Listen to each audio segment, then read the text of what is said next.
Hello mga kuys, yan magandang gabi yan dito sa Kuwait. Time check 7:30 PM na ng gabi dito sa Kuwait. Ngayong araw mga kuys, mag-unbox tayo ng gamit. Yan, gamit natin sa pag-fishing. Yan. Ngayon mga kuys, may idea ba kayo kung ano laman nito? Yan, i-reveal ko na sa inyo ngayon din. Ito hindi ko itong nakikita at napapanood yan kay Kuis Sabang Anglers. Yan, mega love shoutout sa'yo. Yan, ngayong araw na to, yan, ngayong araw na to, yung Master Elimino mo at Tingkara mo nandito na sa Kuwait. Yan, nakarating na dito sa Kuwait. Yan, kaya titingnan natin kung gaano talaga siya ka-effective. Yan, especially sa lugar na to. Yan, kaya tingnan natin na mga kuys, buksan na natin.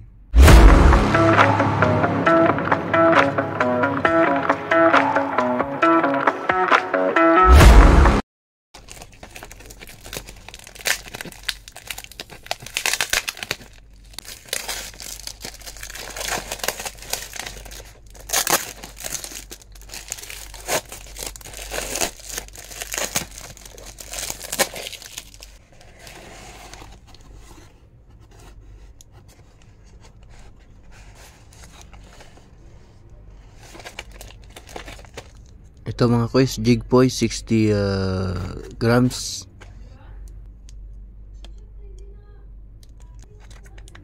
Ito naman mga kuys, Jigpoy din 30 grams. Ito rin mga kuys, ito yung pampusit natin mga kuys, kulay green. Tapos ito naman yung isa mga kuys, kulay blue naman. Kulay blue siya. Ito naman yung pangatlo mga kuys, kulay pink. Ito naman yung pangapat mga kuys, kulay pula naman siya. Ito naman yung isa mga kuys, kulay orange naman siya. Finally mga kuys, ito na. Master Elimino ni Sabang Anglers, 12 grams. Yan po, 3 piraso po siya na nakalagay sa ating box. Ayan po, kung nakikita nyo mga kuys.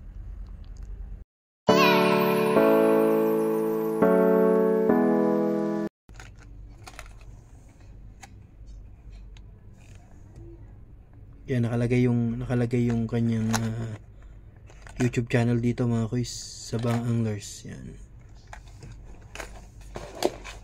Tapos ito naman yung tingkara niya mga kuys, kung nakikita nyo.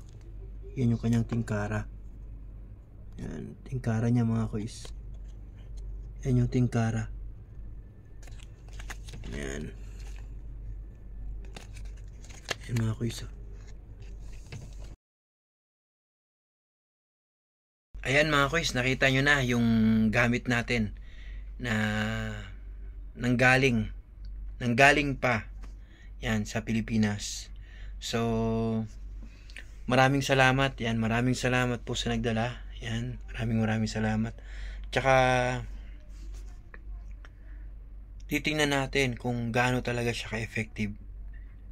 At hihintayin lang natin na magkaroon tayo ng time at i-field test na natin siya mga kuys dito sa Kuwait. First field test ng Master Eli at Tingkara ni Sabang Anglers dito sa Kuwait. Yan, kaya stay tuned lang kayo mga kuys, abangan nyo yung ating pag-field test. Mga kuys, please don't forget to like, share, and subscribe yan pag nagustuhan nyo yung video natin. At higit sa lahat, stay tuned lang lagi at mag-iingat tayo. God bless.